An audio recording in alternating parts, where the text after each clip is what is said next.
वंदे मातरम। कक्षा 9 में सामाजिक विज्ञान में पाठ 4 जलवायु के बारे में अपन विस्तार से समझने का प्रयास करेंगे। जलवायु हमारे लिए क्यों आवश्यक है, हमारे जीवन में इसका क्या प्रभाव है, मानव और प्रकृति पर इसका किस प्रकार से प्रभाव पड़ता है, इसके बारे में इस वीडियो के माध्यम से सभी भैया ध्यानपूर्वक समझने और सोचने का विचार करेंगे। पिछले 2 अध्यायों में आप हमारे देश की स्थल आकृतियों एवं अफवाह के बारे में पढ़ चुके हैं।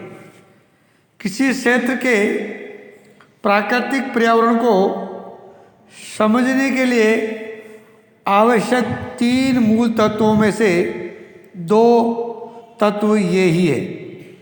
इस अध्याय में आप तीसरे तत्व अर्थात हमारे देश की वायुमंडलीय अवस्थाओं के बारे में पढ़ेंगे। हम दिसंबर में ऊनी वस्त्र क्यों पहनते हैं, अथवा मई का महीना गर्म एवं असुविधाजनक क्यों होता है, या जून एवं जुलाई में वर्षा क्यों होती है, इन सभी प्रश्नों के उत्तर आप भारत की जलवायु का अध्ययन करके जान सकेंगे।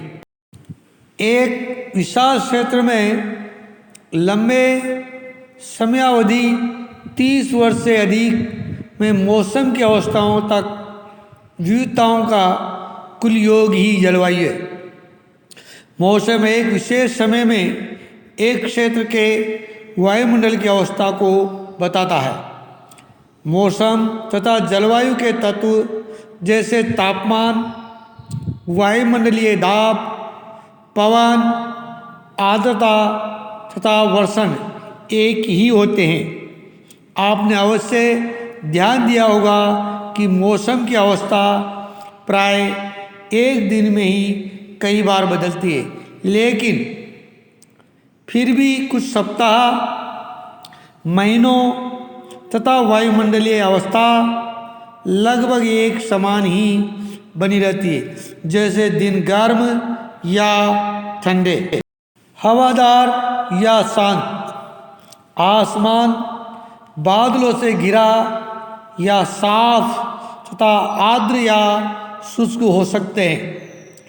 महीनों के औसत वायुमंडलीय अवस्था के आधार पर वर्ष को ग्रीष्म ऋतु, शीत ऋतु या वर्षा ऋतुओं में विभाजित किया गया है। विश्व के अनेक जलवायु प्रदेशों में बांटा गया है। क्या आप जानते हैं कि भारत की जलवायु कैसी है तथा ऐसा क्यों है? इस संबंध में हम इस अध्याय में पढ़ेंगे। भारत की जलवायु को मानसूनी जलवायु कहा जाता है। एशिया में इस प्रकार की जलवायु मुख्यतः दक्षिण तथा दक्षिण पूर्व में पाई जाती है। सामान्य प्रतिरूप में लगभग एक रूपता होते हुए भी देश की जलवायु अवस्था में स्पष्ट प्रादेशिक भिन्नताएं हैं। आइए हम 2 महत्वपूर्ण तत्व तापमान तथा वर्षण को लेकर देखें कि एक स्थान से दूसरे स्थान पर तथा एक मौसम से दूसरे मौसम में इनमें किस प्रकार की भिन्नता है। गर्मियों में राजस्थान के मरुस्थल में कुछ स्थानों का तापमान लगभग 30 से 50 सेंटीग्रेड तक पहुंच जाता है, जबकि जम्मू कश्मीर के पहलगाम में तापमान लगभग 20 डिग्री सेंटीग्रेड रहता है। सर्दी की रात में जम्मू कश्मीर में द्रास का तापमान -45 डिग्री सेंटीग्रेड तक हो सकता है, जबकि तिरुवनंतपुरम में ये 22 डिग्री सेंटीग्रेड हो सकता है। अब वर्षण की ओर ध्यान दें। वर्षण के रूप में तथा प्रकार में ही नहीं बल्कि इसकी मात्रा एवं ऋतु के अनुसार वितरण भी भिन्नता होती है। हिमालय में वर्षण अधिकतर हिम के रूप में होता है तथा देश के शेष भाग में यह वर्षा के रूप में होता है। वार्षिक वर्षण में भिन्नता मेघालय में 400 सेंटीमीटर से लेकर लद्दाख एवं पश्चिम राजस्थान में ये 10 सेंटीमीटर से भी कम होती है। देश के अधिकतर भागों में जून से सितंबर तक वर्षा होती है, लेकिन कुछ क्षेत्रों में जैसे तमिलनाडु तट पर अधिकतर वर्षा अक्टूबर या नवंबर तक में होती है। सामान्य रूप से तटीय क्षेत्रों के तापमान में अंतर कम होता है। देश के अधिक आंतरिक भागों में मौसम या ऋतुनिष्ठ अंतर अधिक होता है। उत्तरी मैदान में वर्षा की मात्रा सामान्यतः पूर्व से पश्चिम की ओर घटती जाती है। ये भिन्नताएं लोगों के जीवन विविधता लाती है, जो उनके भोजन, वस्त्र और घरों के प्रकार में दिखती है। जलवायु नियंत्रण किसी भी क्षेत्र की जलवायु को नियंत्रित करने वाले 6 प्रमुख कारक: अक्षांश, तुंगता यानी ऊंचाई, वायुदाब यौन पवन तंत्र, समुद्र तल से दूरी, महासागरीय धाराएं तथा उच्च लक्षण ये जलवायु को प्रभावित करने वाले प्रमुख कारक है। पृथ्वी के गोलार्ध के कारण इसे प्राप्त और सौर ऊर्जा की मात्राएं अक्षांशों के अनुसार अलग अलग होती है। इसके परिणाम स्वरूप तापमान विषुववृत्त के ध्रुवों की ओर सामान्यतः घटता जाता है, जबकि कोई व्यक्ति पृथ्वी की सतह से ऊंचाई की ओर जाता है तो वायुमंडल की सघनता कम हो जाती है तथा तापमान घट जाता है। इसलिए पहाड़ियाँ गर्मी के मौसम में भी ठंडी होती है।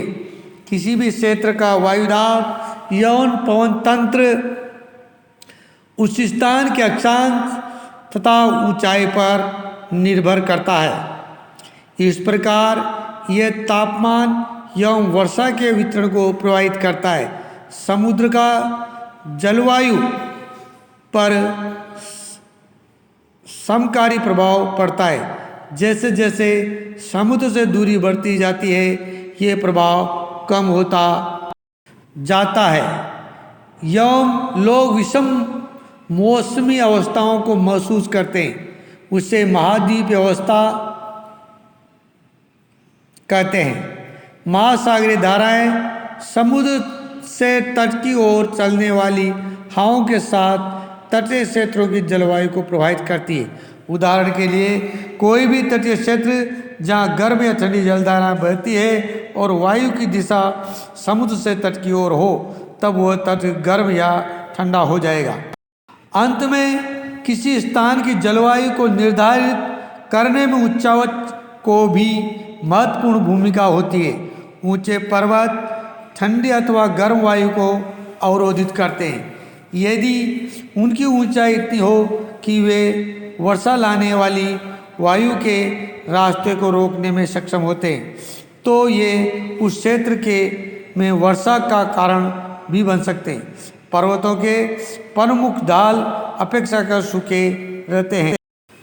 भारत की जलवायु को प्रभावित करने वाले कारक: अक्षांश।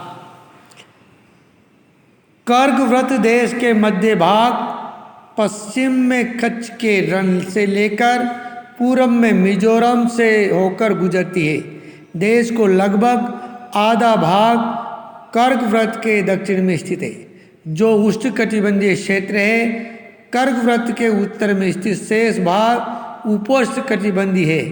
इसलिए भारत की जलवायु में उष्णकटिबंधीय जलवायु एवं उपोष्णकटिबंधीय जलवायु दोनों की विशेषताएं उपस्थित है। ऊंचाई।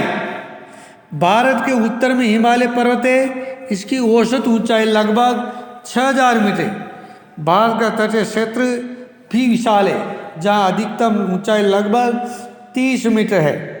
हिमालय मध्य एशिया से आने वाली ठंडी हवाओं को भारतीय उपमहाद्वीप में प्रवेश करने से रोकता है। इन्हीं पर्वतों के कारण इस क्षेत्र के मध्य एशिया की तुलना में ठंड कम पड़ती है। वायुदाब यौन पवन। भारत में जलवायु तथा संबंधित मौसमी अवस्थाएं निम्नलिखित वायुदाब अवस्थाओं से संचालित होती है। वायुदाब एवं धरातलीय पवने, ऊपरी वायु परिसंचरण। तीसरा है पश्चिमी चक्रवाती विक्षोभ एवं उष्णकटिबंधीय चक्रवात। भारत उत्तर पूर्वी व्यापारिक पवनों वाले क्षेत्र में स्थित है। ये पवने उत्तरी गोलार्ध के उपोष्ण कटिबंधीय उच्च दाब पट्टियों से उत्पन्न होती है। ये दक्षिण की ओर बहती कोरियालिस बल के कारण दाहिनी ओर अपेक्षित होकर विश्वतीय द्वीप निम्न दाब वाली क्षेत्र की ओर बढ़ती है। सामान्यतः इन पवनों में नमी की मात्रा बहुत कम होती है, क्योंकि ये स्थलीय भागों पर उत्पन्न होती है, यूँ बहती है। इसलिए इन पवनों के द्वारा वर्षा कम या नहीं होती। इस प्रकार भारत को शुष्क क्षेत्र होना चाहिए, लेकिन ऐसा नहीं। आइए देखें। भारत की वायुदाब एवं पवन तंत्र अद्वितीय है। शीत ऋतु में हिमालय के उत्तर में उच्च दाब होता है। इस क्षेत्र की ठंडी शुष्क हवाएं दक्षिण में निम्न दाब वाले महासागरीय क्षेत्र के ऊपर बहती है। ग्रीष्म ऋतु में आंतरिक एशिया एवं उत्तर पूर्वी भारत के ऊपर निम्न दाब का क्षेत्र उत्पन्न हो जाता है। इसके कारण गर्मी के दिनों में वायु की दिशा पूरी तरह से परिवर्तित हो जाती है। वायु दक्षिण में स्थित हिंद महासागर के उच्च दाब वाले क्षेत्र से दक्षिण पूर्व की दिशा में बहते हुए विषुवत को पार कर दाहिनी ओर मुड़ते हुए भारतीय उपमहाद्वीप पर स्थित निम्न दाब की ओर बहने लगती है। इन्हें दक्षिण पश्चिम मानसून पवनों के नाम से जाना जाता है। ये पवने कोस्टल महासागरों के ऊपर से बहती है, नमी ग्रहण करती है तथा भारत की मुख्य भूमि पर वर्षा करती है। इस प्रदेश में ऊपरी वायु परिसंचरण पश्चिमी प्रवाह के प्रभाव में रहता है। इस प्रवाह का एक मुख्य घटक जेठ धारा है। जेठ धाराएं लगभग 27 डिग्री से 30 डिग्री उत्तर अक्षांशों के बीच स्थित है, इसलिए इन्हें उपोष्ण कटिबंधीय पश्चिम जेठ धाराएं कहा जाता है। भारत में ये जेठ धाराएं ग्रीष्म ऋतु को छोड़कर पूरे वर्ष हिमालय के दक्षिण में प्रवाहित होती है। इस पश्चिम प्रवाह के द्वारा देश के उत्तर एवं उत्तरी पश्चिम भाग में पश्चिमी चक्रवाती विक्षोभ आते हैं। गर्मियों में सूर्य की आभासी गति के साथ ही उपोष्ण कटिबंधीय पश्चिमी जेठ धारा हिमालय के उत्तर में चली जाती है।